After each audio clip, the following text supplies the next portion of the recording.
자, 우리가 지금 이제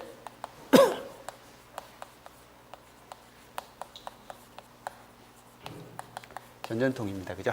그래서 전기전자 통신 수업을 일단 우리가 수업을 계속 해 왔는데 어쨌든 지금부터 우리가 해야 될 게 요 세 과목을 다 해야 됩니다. 1년 동안요. 그래서 1년 동안 세 과목을 다 해야 되는데 계속 수업을 해 왔는데 항상 힘들어요. 그러니까 1년 동안 세 과목을 동시에 다 한다는 게 공부하는 사람도 힘들 거고요. 제가 앞에서 가르치는 사람들도 아마 이거 세 과목을 1년 안에 다 하기가 쉽지는 않는 것 같아요. 그래서 수업을 보통은 뭐 일주일에 한 번 정도 수업을 하고 끝나는데 이건 그렇게 해가지고는 전혀 진도가 안 나올 것 같아가지고 일주일 수업을요, 일주일에 보통 2일 정도 해가지고 계속 수업을 해 나갈 겁니다. 그래서 연말까지 수업을 하는 내용이 보통 1, 2, 3, 4 하면요. 이렇게 되고 12월 달 시험이지 않습니까? 그죠? 그때 1, 2월 달은 뭐 심화 뭐 그런 것 없이요. 일단 전자과정입니다. 전자과정으로 해가지고 1, 2월 달 수업을 할 겁니다. 근데 이 전자를 하기 전에 제가 혹시 동영상 다 듣고 오셨나요? 기초 동영상 해가지고 신청하시면 보통 이거 수업 듣기 전에 열어드린다고 이렇게 해놓은 건데 가능하면 이거 듣고 오셔야 됩니다. 듣고 오셔야 되고 지금 안 듣고 오신 분들은 한 2주요, 2주, 3주 정도 안에 가능하면 좀 듣고 들어주셔야 될 것 같습니다. 그래서 이걸 들어주셔야 요 내용에 대해서 전자 수업을 할 때 그 기초가 조금 필요해요. 여기 기초에서 했던 것들이 조금 필요하니까 그쪽을 좀 들어오시고 어쨌든 기초 전기전자예요. 사실 이 말은 기초 전기전자라고 했는데 회로 이론의 그 기본적인 내용 다 다룬 겁니다. 회로에서 우리가 좀 깊은 내용들이야 수식 정리를 해야 되겠지만 기본적으로 이해 관점에서 나오는 내용을 다 다뤘거든요. 그래서 이 전자를 하기 위해서는 이 정도는 좀 알아야 될 것 같고요. 사실 1월 달에 전기를 먼저 하려고 고민을 많이 해봤습니다. 전기를 먼저 할까 말까 고민을 했는데 전기는 시험 문제에 제일 많이 나오잖아요. 그죠? 그리고 이 기초 전기전자만 알면 그래도 기본 요소가 되다 보니까 시험이 제일 많이 나오는 걸 조금 뒤쪽에서 하는 게 그래도 조금 더 괜찮겠다 싶어가지고 그냥 전기를 뒤쪽에 그냥 뺐습니다. 그래서 뺐는데 아무튼 이 기초 전기전자는 듣고 가능하면 예를 들어주시기 바랍니다. 그래서 오늘 집에 가셔가지고 뭐 지금 안 듣고 오신 분들은 좀 빠른 시간을 봐주시기 바랍니다. 이게 강의 수가 꽤 많아요. 기초 전기전자라고 해놓고 강의 수가 한 4, 50강 될걸요. 4, 50강 되는데 빠른 거기 한 2배수로 들어도 될 겁니다. 그냥 우리는 전공을 하셨기 때문에 거기 수업할 때 이거 전공 안 한 친구들이 있어가지고 그쪽 친구들 맞춰서 수업을 했던 거거든요. 그래서 나중에 고등학교 가시면 아마 학생들 가르칠 때는 이 수준보다 좀 낮게 해서 가르치면 딱 좋을 것 같아요. 그래서 꼭 좀 한번 들어주시기 바라고요. 그래서 아무튼 1, 2월에 전자를 하는데 우리 시험에 지금 전자가 어쨌든 전자공학적 관점하고 그죠? 그 다음에 반도체, 디지털이잖아요. 그죠? 뭐 전자공학에 앞서서 반도체공학인데 이건 그냥 전자공학이라고 하면 될 것 같고 그죠? 그래서 이 반도체 파트 문제가 우리나라가 그래도 반도체를 계속 뭐 생각을 해서 그런지 모르겠지만 한 문제씩은 꼭꼭 나와줍니다. 기본적인 문제로서 나와주니까 뭐 이쪽은 좀 잘 해주셔야 되는 파트고요. 범위도 좁으니까 좁은 범위 내에서 한 문제 나온다 생각하고 공부를 좀 해주시고 그 다음에 전자공학 관련된 문제는 그래도 뭐 한 7점에서 10점 가까이 나오지 않습니까? 그죠? 이거 포함해가지고 한 10점 정도가 이렇게 나옵니다. 나오니까 뭐 부담 없이 그냥 공부를 좀 해두셔야 될 부분 같고요. 디지털 공학도 뭐 한 6점에서 8점 정도의 수준에서 나와주니까 이 디지털 공학 내용을 조금은 범위가 좁은데 반해서 그래도 점수가 고득점 할 수 있는 부분이니까 이쪽 파트 문제 나오는 거 무조건 맞춰주셔야 됩니다. 그래서 아무튼 1, 2월에서 우리가 다루는 건 이런 쪽으로 해서 지금 수업을 해 나갈 거고요. 그 다음에 3, 4월이 통신입니다. 통신을 하는데 사실 3, 4월 수업을 통신 수업이 제일 많아요. 근데 많은데 시험 문제는 제일 적게 나오잖아요. 그죠? 우리 어쨌든 저 전기전자 통신을 통틀어서 이렇게 한다면 뭐 올해 시험은 그래도 통신이 뭐 컨볼루션 문제도 좀 나왔고 그다음에 그 QPSK 관련된 내용도 좀 나왔고 해가지고 뭐 좀 나온 문제가 그래도 점수도 배점도 있고 해가지고 약간 높았지만 예년 같은 경우는 좀 적었지 않습니까? 그죠? 그래서 적었는데 어쨌든 통신 문제도 그래도 다루지 않으려면 뭐 빼야 될 내용이 꽤 많을 것 같은데 그래도 한 번은 언급은 해드려야 될 것 같기도 하고 해가지고 수업을 할 때 제일 힘든 파트가 통신 같아요. 제가 통신 같은 경우에는 공무원 수업에서는 그 20문제를 나오니까 열심히 이렇게 수업을 해서 하는데 공무원은 사실 6개월 동안 하거든요. 6개월 동안 수업을 해가지고 통신을 이론을 마무리 짓는 그런 타입인데 우리는 2개월 만에 이제 통신을 해야 되니까 뺄 건 좀 빼고요. 좀 깊은 내용은 빼고 기본 내용 입장에서 이렇게 수업을 하도록 하겠습니다. 그래서 아무튼 통신도 많이 나올 때는 한 10점이죠. 그죠? 10점 가까이 정도 나오고 덜 나올 때는 한 6점 뭐 이렇게 나오는데 어쨌든 한 10점이다라고 생각을 하고 그래도 남들보다 점수를 남들은 전자하고 이 전기는요 남들하고 똑같이 맞을 수 있는 그런 수준이지만 통신은 자기가 하면 그래도 추가 점수는 될 수 있다라고 생각을 하시고 자기가 좀 들어보다가 아 이건 너무 어렵다라고 생각되면 통신은 약간 보류를 하시고 그건 뭐 내가 할 수 있는 것만 좀 몇 개 하고 안 나오면 안 되겠지 뭐 그렇게 하고 그냥 버리는 것도 괜찮은 것 같아요. 근데 그래도 수석 합격할 거다. 남들보다 좀 더 고득점 할 거다라고 하면 그리고 학교에서 통신을 공부하시면서 별 어렵지 않았다라고 생각되시면 그냥 쭉 들어서 이해를 해주시면 좋을 것 같아요. 올해 나온 문제도 뭐 컨볼루션 문제하고 그 QPSK 크게 두 문제 형태가 이제 고득 점수 배점이 약간 높게 나왔는데 뭐 전혀 어렵진 않는 문제인데 그걸 잘 모르니까 이제 힘들다라고 그렇게 이야기 나온 거거든요. 그래서 어쨌든 이 통신에 대해서는 그래도 2달은 해야 될 것 같아요. 안 하고 그냥 막 넘기다가는 그냥 항상 뭔가 찝찝한 느낌이 들 것 같아가지고 그래도 수업은 할 겁니다. 그리고 이제 제일 시험 비중이 높은 게 전기입니다. 그죠? 근데 전기 파트에서 어쨌든 나올 수 있는 범위는 전기 자기학입니다. 올해 자기학 파트의 범위가 좀 작게 나왔죠. 그죠? 작년, 재작년까지는 계속, 올해가 아니라 작년이죠. 벌써. 근데 어쨌든 계속 범위가 10점 이상으로 이렇게 쭉 나오다가 올해는 좀 축소된 것 같습니다. 어쨌든 양이 좀 적었지만 그래도 내년엔 또 어떻게 될지 모르고 전통적으로 자기학이 전기, 전자, 통신을 공부하는 사람들 입장에서는 공통 과목이잖아요. 그죠? 공통 과목이니까 기본적으로 시험 문제를 내면 여기선 많이 나올 수밖에 없는 것 같습니다. 그리고 회로 이론요. 그죠? 그래서 얘도 전기, 전자, 통신을 하는 사람 공통 과목이거든요.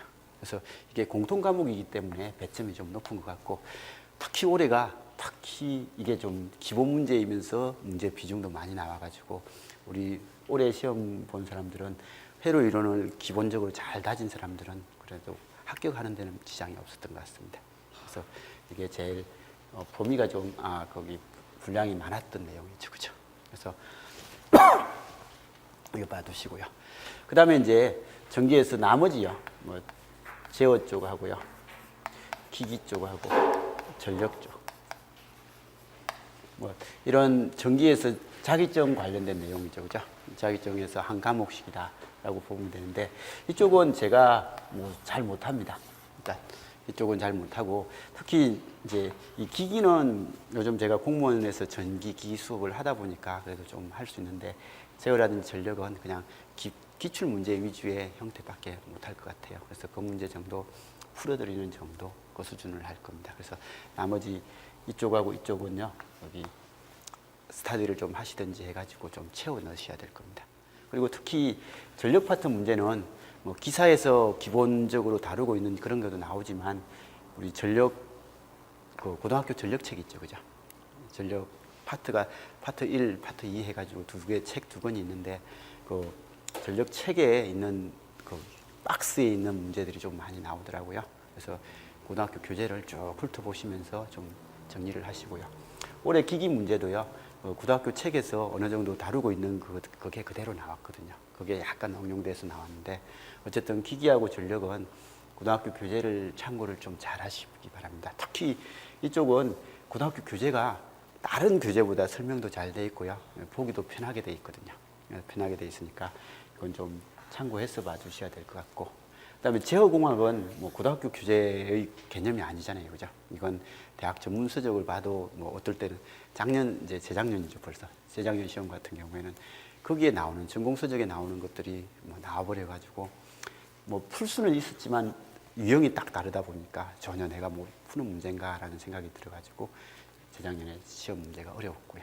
근데 뭐 올해 나온 정도야 그냥 그러느니 하고 볼 수 있는 문제였고요. 올해 기기 문제도 아까 말씀드린 것처럼 책에 연관돼서 있던 내용입니다. 그래서 그 고등학교 책에 있는 내용이 약간 이제 변형돼 가지고 나왔거든요. 그래서 이런 병렬 쪽 문제 있지 않습니까? 그죠? 그래서 이런 거고, 전력은 항상 뭐 자격증하고 같이 연관을 시키되 고등학교 책을 좀 보시면서 자격증에서 좀 다루고 있는 것들하고 고등학교 책에서 다루고 있는 것들을 좀 비교하시면서 이렇게 봐두시면 좋을 것 같아요. 그래서 어쨌든 이렇게 공부를 하시고 해서 하면 될 것 같고, 어쨌든 이 파트가 분량은 제일 많죠, 그죠? 그리고 시험도 제일 많이 나옵니다. 시험도 제일 많이 나오니까 이걸 1, 2월에 할까?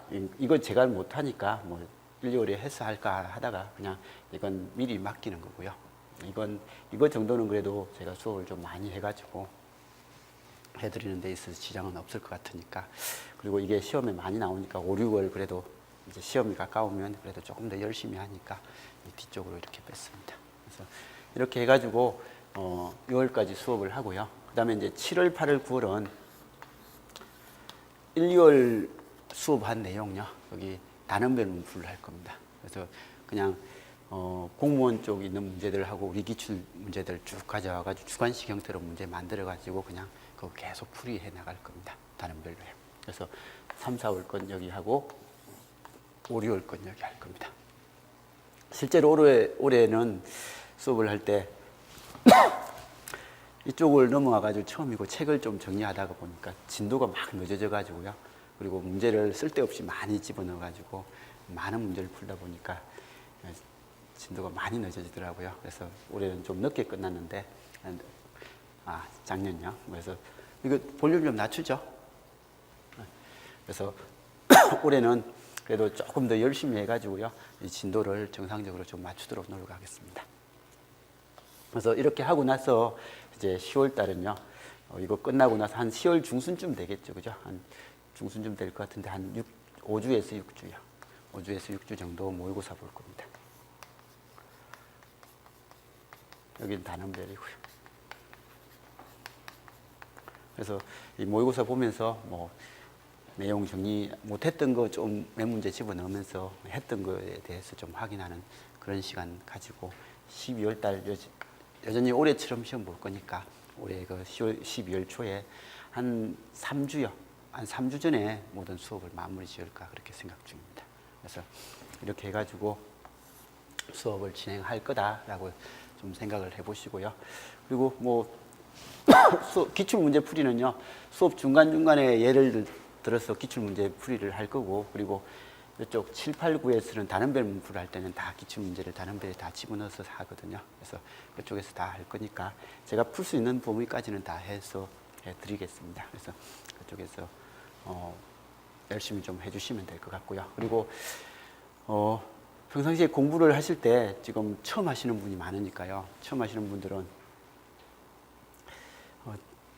작년 같은 경우는 재작년에 이제 작년에 시험 봐가지고 많이 떨어졌잖아요. 그죠? 인원도 못 채울 정도로 많이 떨어졌는데 그 정도로 떨어지고 나니까 재수생들이 많아가지고 뭐 스터디를 할 때 전혀 지장이 없었거든요. 한번 해보신 분들이 와가지고 이렇게 하니까. 근데 이제 올해는 아마 재수생이 없을 것 같아요. 올해 문제가 좀 쉬웠고 하니까 그래도 공부를 좀 꾸준히 해오신 분들은 거기 거의 대부분 붙었을 것 같아요. 올해 이제 작년에 초수인 분들은 처음 시험이니까 그건 모르겠는데 재수생들은 대부분 합격한 것 같아요. 그래서 이제 아마 그분들이 최종까지 합격해버리면 뭐 다 초수인 분들만 계속 수업 들으실 것 같거든요. 그래서 스터디를 한 번쯤 해보신 분들은 상관없는데 처음 하시는 분들은 어떻게 해야 될지도 모르고 그죠. 그렇게 되니까 좀 많이 불편하실 건데 그 스터디 하는 방법이라든지 이런 것들은 나중에 이제 학생 하나 오라고 해가지고 공부 좀 잘하는 학생들 오라고 해가지고 이야기하면서 이런저런 이야기도 좀 주고받고 그렇게 하면서 채워나갈 거고요.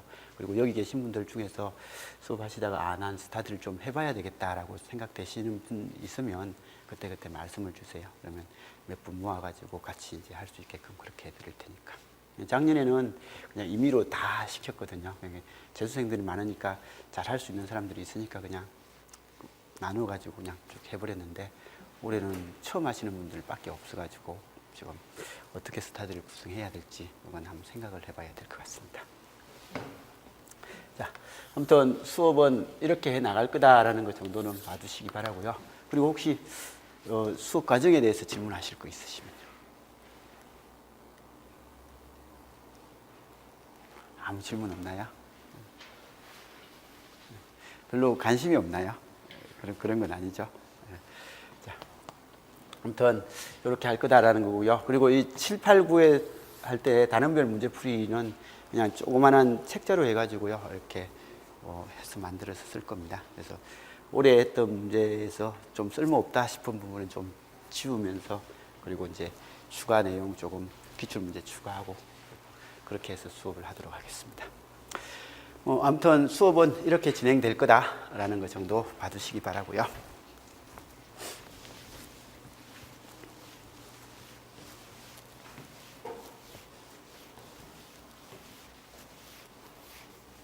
그리고 이제 1, 2월 해야 될 내용이 어쨌든 전자공학입니다. 전자 쪽입니다. 그래서 아까 전자 쪽은 첫 번째는 기초전기전자입니다. 이게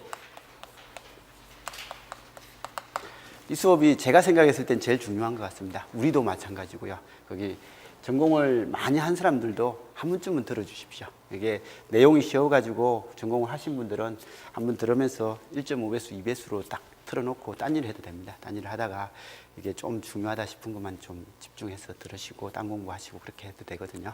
그러니까 어쨌든 빠른 시간 안에 기초전기전자를 들어주시기 바라고요. 그 다음에 이제 두 번째 해야 될 게 우리 전자공학이라고 하면 이 전자공학에 나오는 내용이 반도체 공학입니다. 아까도 말씀드렸는데 우리나라가 그래도 반도체를 계속 강조하는 나라다 보니까 시험 문제에서 꼬박꼬박 문제는 나옵니다.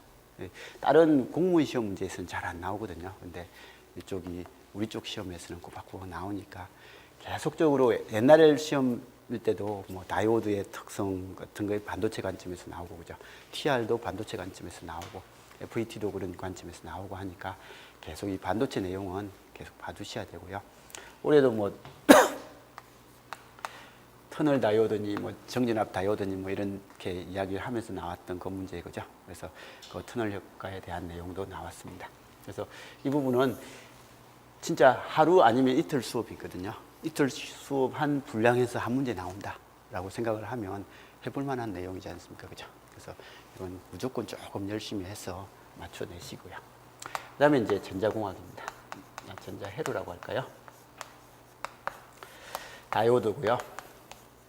TR, FET 이런 소자들에 대한 특성을 공부한 후에 바이어스 관점하고요. 직류 바이어스하고 교류에 대한 해석입니다. 그리고 다이오드는 특히 정류라는 파트에서 공부를 해야 되니까 다이오드 정류기 쪽에서 나오는 문제가 꼬박꼬박 시험에 거기 그래도 한 2년에 한 번 정도는 나온 정도가 됩니다. 그래서 이건 무조건 공부를 좀 정류기 다이오드는 거의 2년에 한 번 정도는 언급된다라고 생각하고 무조건 공부를 해주시고요.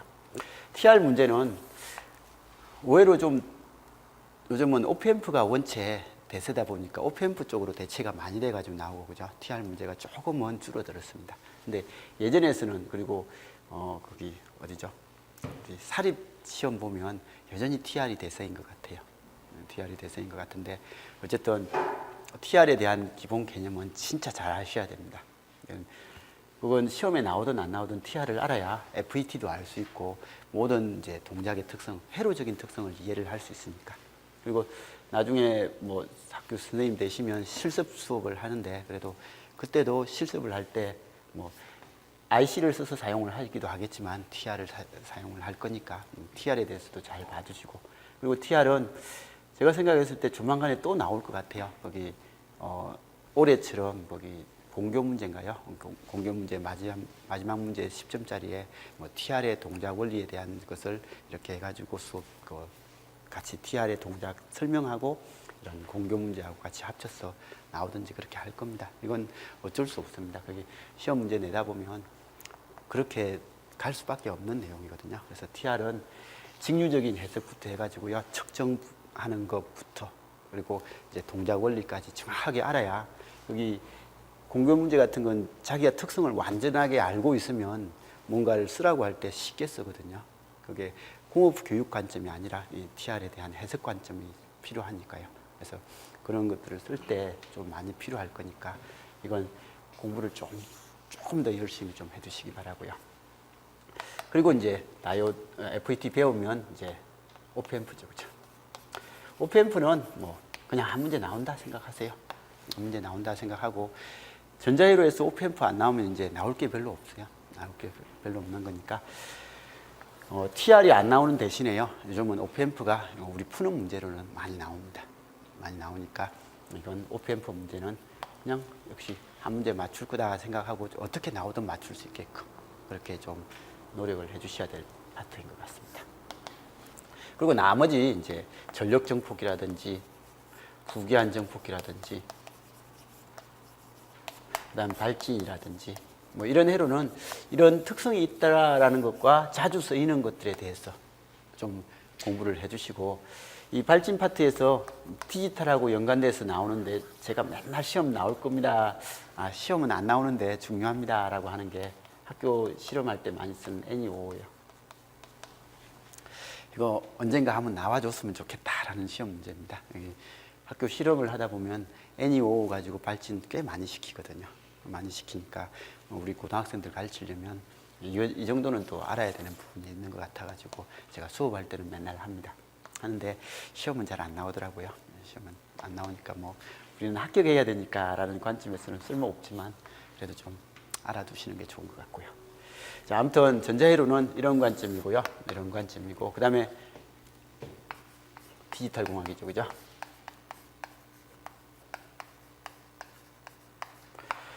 이 디지털 공학도 어쨌든 크게 보면 뭐 수처리죠, 그죠? 수연산 쪽에 관련된, 연산과 관련된 파트의 문제가 간혹 나오죠. 이쪽도 뭐 무시하지 못할 겁니다. 간혹 나오니까. 그리고 이제 그 기본적인 게이트 구조부터 해가지고 조합 논리회로라고 할까요?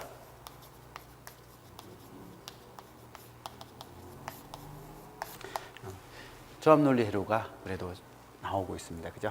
그래서 작년도 그렇고 재작년도 그렇고 기본적인 조합 논리 회로에 대해서는 무조건 다 알아야 됩니다. 여기에 있는 게 가상기, 감상기, 먹서, 디먹서, 인코더, 디코더 뭐 이런 기본적인 거거든요. 가장 기초가 되는 조합 논리 회로고, 이런 것들에 대해서는 완벽하게 좀 알아주셔야 어떻게 시험 나와도 그냥 구역구역해서 다 맞출 수 있잖아요. 그죠? 그래서 내용이 그냥 이거 한 3일이죠. 열심히 하면 4일이고 그냥 적당하게 하면 3일 정도가 되면 디지털 공학은 마무리 지을 수 있습니다. 우리 한 6시간씩 3일 정도 하면, 3, 4일 정도 하면. 근데 그 정도 되는 내용밖에 안 되는데 시험 문제로는 뭐 6점에서 많을 때는 10점까지도 나온 적도 있으니까 이건 무조건 해야 되는 거죠. 그죠? 잘 해야 되는 거고요. 근데 이 디지털 공학을 잘 하려고 해도요, 여기도 전자회로에 대한 내용이 무조건 들어갑니다. 그냥 막 하는 게 아니니까 전자회로 공부하실 때 조금 더 열심히 해놓으면 이것도 좀 쉽게 될 겁니다. 그리고 이제 조합 논리 끝나면 예전에 10점짜리 문제에서 제일 자주 등장했던 게 순서 논리 회로잖아요. 그죠?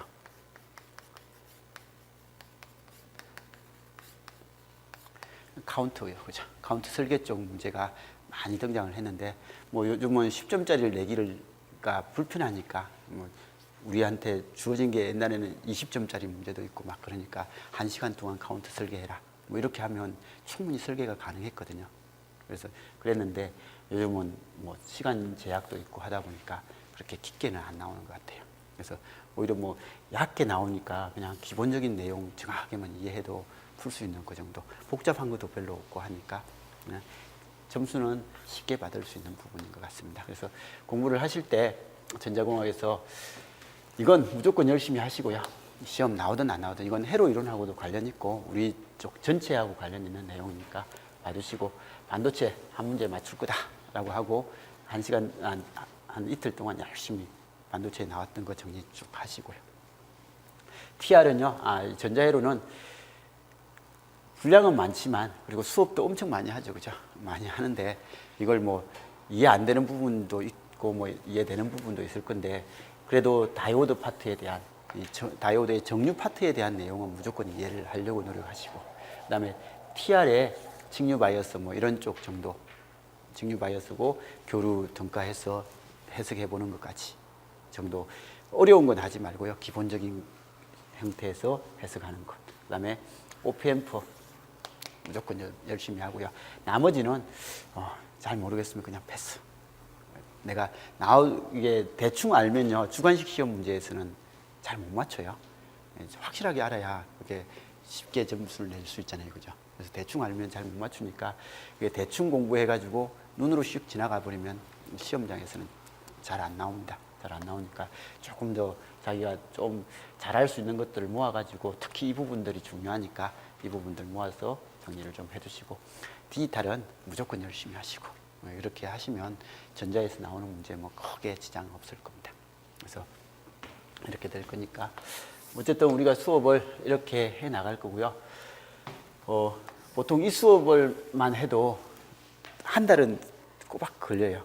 꼬박 걸리는데 이걸 제가 동영상으로 이렇게 좀 제공을 해가지고 들으라고 한 거니까 이건 그리고 우리는 전공을 했기 때문에 이걸 뭐 여기서 제가 천천히 하는 건 좀 의미가 없는 것 같으니까 꼭 좀 들으시기 바라고요.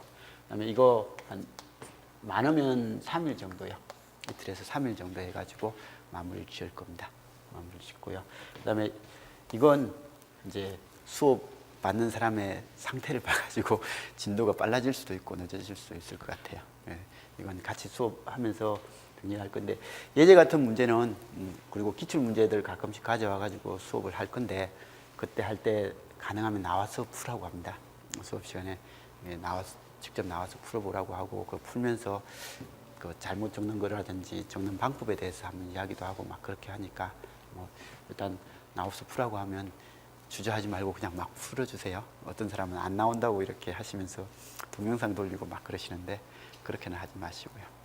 일단 열심히 나와가지고 좀 풀어주시고 기출 문제는 그래도 직접 풀어보시는 게 좋으니까 그렇게 할 겁니다. 그래서 일단 이거 보고 이건요 제가 보통 공무원 수업은 4일 정도 수업을 하는데요. 우리는 그래도 설계 쪽이 좀 열심히 해봐야 되니까 공무원 수업보다는 조금 더 시간이 걸릴 겁니다. 직접 나와서 이게 회로 설계를 좀 해봐야 되거든요. 그래서 이 설계 파트를 좀 잘 하고 나면 사실 크게 힘든 게 없어요. 이것만 설계 파트 잘하면 이런 것들을 따라옵니다. 같이 논리적인 이해가 되다 보니까 큰 문제 없거든요. 그래서 여기는 기출 문제도 또 꽤 많잖아요, 그죠? 꽤 많으니까 가능하면 한 문제씩 천천히 풀어보면서 하고 그렇게 하다 보면 이게 시간이 한 5일이면 좀 그냥 적당하게 될 것 같고요. 6일 정도 수업을 할 생각입니다. 그래서 6일 정도 수업을 하니까 이게 거의 한 달이죠, 그죠? 그래서 이쪽이 한 달이고 그다음에 이쪽이 한 달 안에 할 수 있을런지는 모르겠습니다. 8일에서 10일 정도 걸릴 것 같습니다.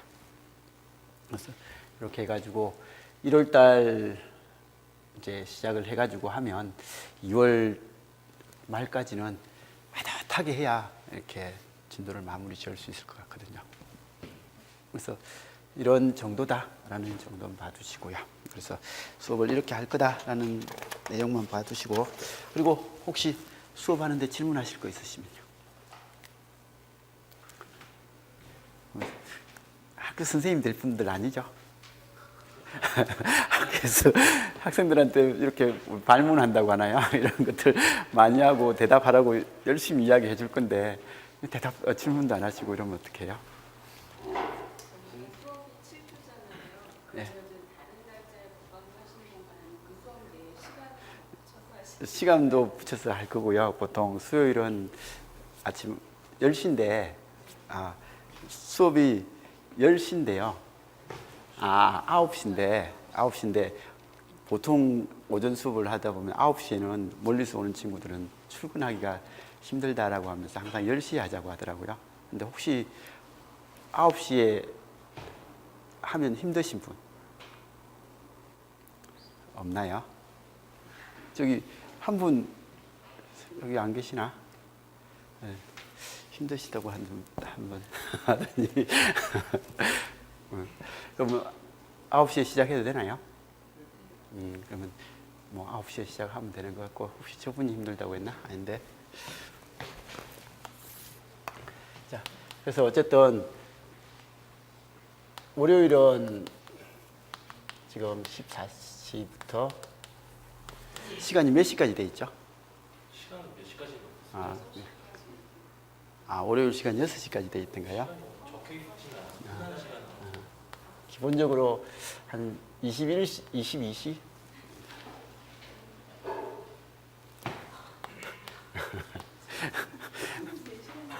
하루에 4시간이 아니고요. 우리 수업은 하루에 8시간 수업이 7시간 정도가 표준입니다. 표준 수업인데 9시 정도 돼 가면요. 학생들이 마치자고 막 그렇게 이야기를 하더라고요. 그래서 이런 거고 그다음에 수요일은요. 09시부터인데 이제 왔네요. 우리 09시 안 된다고 한 친구가 09시부터 지금 18시로 잡혀 있거든요. 18시로 잡혀 있는데 이거 조금 더 시간 연장을 하든지 뭐 그렇게 할 거고요. 그래서 이렇게 잡혀 있고 다른 날짜로는 제가 지금 희한하게 공무원 수업 같이 하다 보니까 다른 날짜에 시간이 안 돼요. 그래서 하는 날짜에 조금 더 이렇게 붙여서 하든지 뭐 그렇게 할 겁니다. 그래서 이렇게 하고 그다음에 한 가지 방법이 그래서 오늘 이건 동영상 끊어놓고 이건 이야기합시다. 거기 방법이 거기 공무원하고 좀 섞어서 이렇게 해도 되는지 그 이야기를 한번 해보고요. 그렇게 해가지고 공무원이 지금 화요일 수업이거든요. 화요일 수업이라서 월, 화, 수 이렇게 3일 수업을 하면 조금 더 천천히 내용을 하면서 이렇게 수업을 해 나갈 수 있겠다는 생각, 저 나름대로 욕심이거든요. 욕심인데 그게 근데 공무원 학생들하고 또 섞여 놓으면 수업 분위기도 좀 이상하고 해가지고 그게 그리고 제가 우리 쪽에서는 주관식 시험이고 저쪽은 객관식이다 보니까 약간 그 다뤄야 될 게 다른 것도 조금 있거든요. 그래서 불편할 수도 있고 뭐 수업을 좀 많이 들으니까 괜찮겠다라고 하는 분도 있을 건데 그건 한번 생각을 해봅시다. 생각을 해보기로 하고 어쨌든 저희가 들고 가는 거야. 아니요 이 수업일 때는 여기서 있는 거고 그 수업일 때는 그렇게 해야 되는 거고 저희가 들을 수 있는. 네. 그래서 이렇게 될 거다라는 것 정도고요. 어쨌든 이 수업 안에 열심히 해가지고 하고요. 안 되면 그래도 1월이니까 보강을 좀 더 해가지고 3월 가면 제가 또 좀 한가하거든요. 공무원 쪽이 한가해져가지고 3월 때 약간의 보강을 좀 더 해가지고 뭐 맞추든지 그렇게는 하겠습니다. 그래서 그렇게는 하고 그리고 3월 되면 또 학교 가셔야 되는 분도 있죠. 학교 가셔야 되는 분도 있으니까 그분들은 뭐 어쩔 수 없이 동영상을 좀 봐야 될 것 같기도 하고요. 자, 어쨌든 수업은 이렇게 해가지고 좀 더 하든지 해가지고 열심히 해서 마무리 지을게요. 마무리 지을 거고요. 근데 저기요. 다른 분들은 다 9시에 해도 된다는데요. 어떻게 하죠?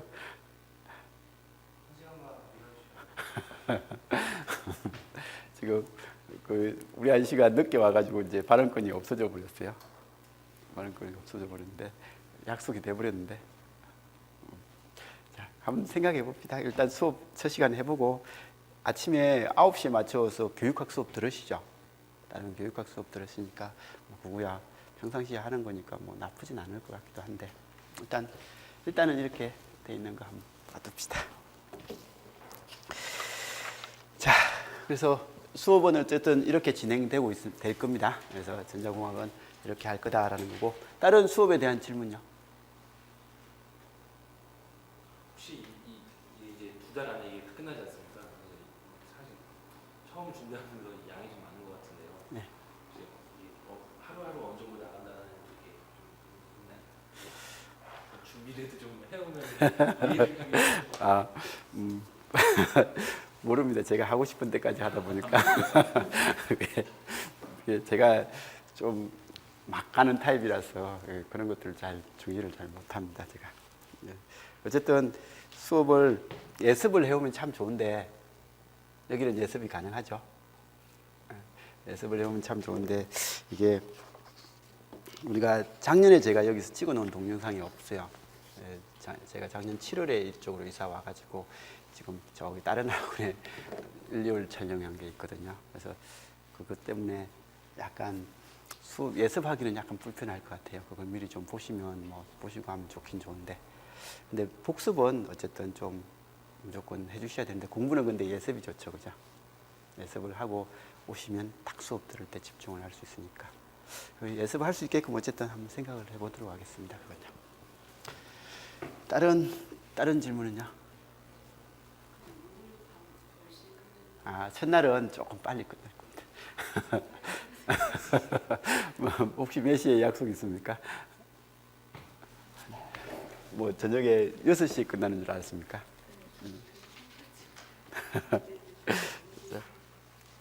네. 첫날은 제가 항상 좀 많이는 안 하거든요. 근데 둘째 날부터는 그냥 열심히 할 거니까 그렇게 좀 봐주시고. 다른 질문요? 다른 질문 없나요? 자, 그러면 조금 쉬었다가 수업 시작하도록 할게요. 좀 쉬었다 합시다.